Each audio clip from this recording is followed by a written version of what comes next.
Welcome to west Godavari అమ్మమ్మ వంటల video అండి. ఇళ్ళకి ముగ్గు వేస్తే పిల్లొచ్చి ఏదో చేసినట్టు ఉగాదని నేను 2 రోజుల నుంచి ఇల్లు దులుపుకోవడం, కట్టెలు ఉతుక్కోవడం, బెడ్షీట్లు ఉతుక్కోవడం, ఒక్కొక్క మూల క్లీన్ చేసి దులుపుకోవడం ఇలా చేసుకొస్తున్నానండి. తీరా నిన్నేమో ఒక క్యాలెండర్ చూస్తే 31 ఉగాది అన్నారు. ఈరోజు 30 తారీఖు. టీవీలోనేమో పంచాంగం చెప్తున్నారు. ఒక క్యాలెండర్లో 30 అని ఉంది.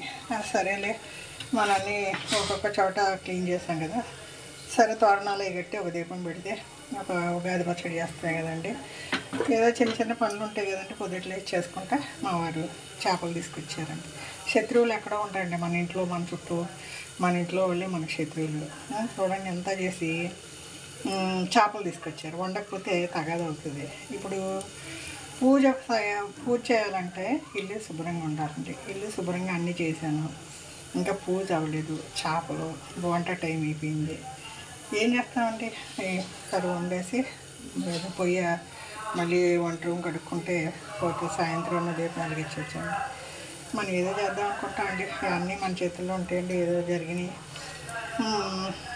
మనం అనుకునే జరగండి. ఇదంటే ఒక ఉల్లిపాయ 4 పచ్చిమిరపకాయలు, వేరుశనగకాయ నూనె వేసి తాలింపు వేసానండి. అల్లం వెల్లిపాయ పేస్ట్ వేసాను, కొంచెం ఉంటే తీసి పెట్టాను.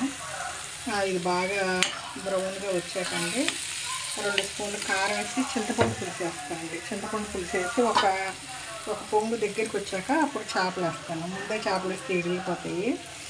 సరే అండి, కూర వండేసి ఇంకొకసారి పొయ్యి కడిగేసి వంట రూమ్ ఒకసారి కడిగేసుకుంటే పోతుంది. ఏం చేస్తామండి, ఎవరికి ఎదురు చెప్పలేము. పండగ పూట పోట్లట్లేదు. సరే రేపు వండుదామా అనుకుంటే తను ఏదో తిందామని తీసుకున్నారు.